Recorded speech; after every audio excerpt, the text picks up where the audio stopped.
Watching this festival made me think about something.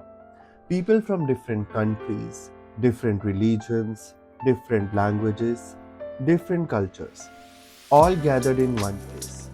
Nobody was trying to prove that their culture was better than the other. Everyone was simply celebrating what made them unique. And somehow that made me think about the LGBTQ plus community. Because if we are asking the world to accept us without judgment, why do sometimes we judge each other? Hi everyone, welcome back to my optimistic life. Today's conversation comes from my own experiences and observations as a gamer. I am not speaking for the entire LGBTQ plus community. I am simply sharing something I have noticed, something I have struggled to understand, and something I think is worth talking about. Sometimes the most important conversations are also the ones that are the most uncomfortable ones. So let's have one. If you are a gay guy, you have probably heard these words countless times: top, bottom, versatile. Originally, these labels were simply about compatibility, nothing more, nothing less. But somewhere along the way, for some people, they became much more than that. I have noticed that some people speak as though being a top somehow makes them more masculine, as though being a bottom makes someone less masculine. Sometimes people even use the word bottom as an insult, and honestly, I have never understood that. Because without one, the other literally wouldn't exist. Neither role is more important. Neither role makes someone more of a man. They are simply different. Yet somehow, we have managed to create a hierarchy where there never needed to be one. And this is not just about tops and bottoms. The more time I spend observing our community, the more invisible walls I seem to notice. People judging others for being too feminine or too masculine. People rejecting someone because of their race, their body type, their age, whether they are out or still closeted, whether they fit someone's idea of what a gay man should look or act like. Again, these are simply my observations, not everyone's experience, but they are real enough that I felt they deserved an honest conversation. Sometimes I wonder if the hardest labels to escape aren't the ones society gives us, but the ones we give ourselves.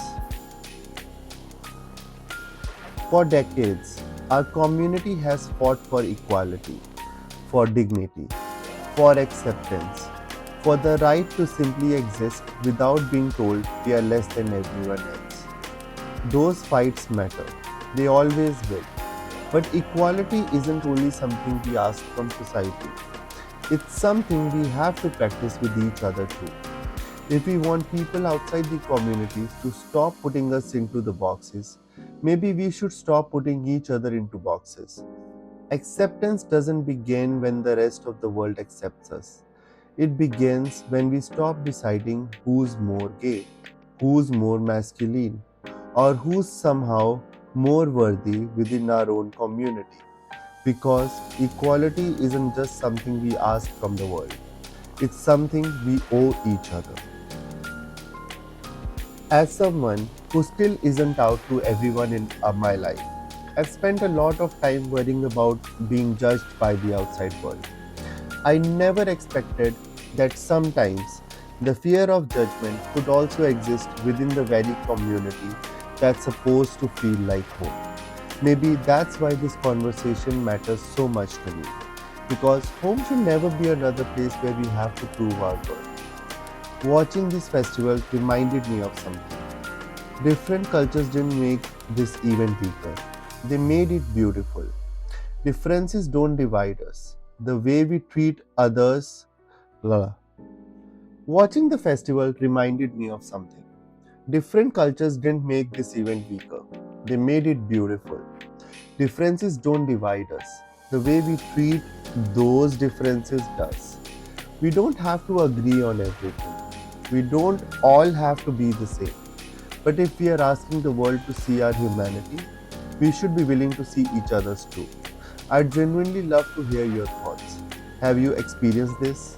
Do you agree? Or do you see it differently?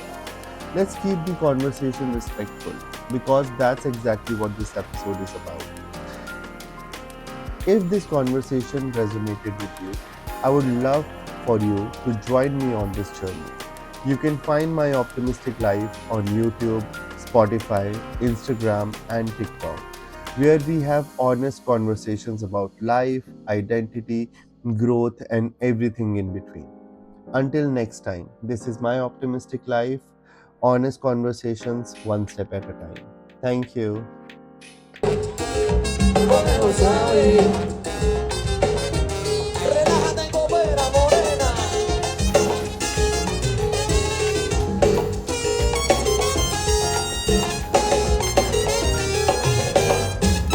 También me gusta la guasa, pero te explico lo que pasa.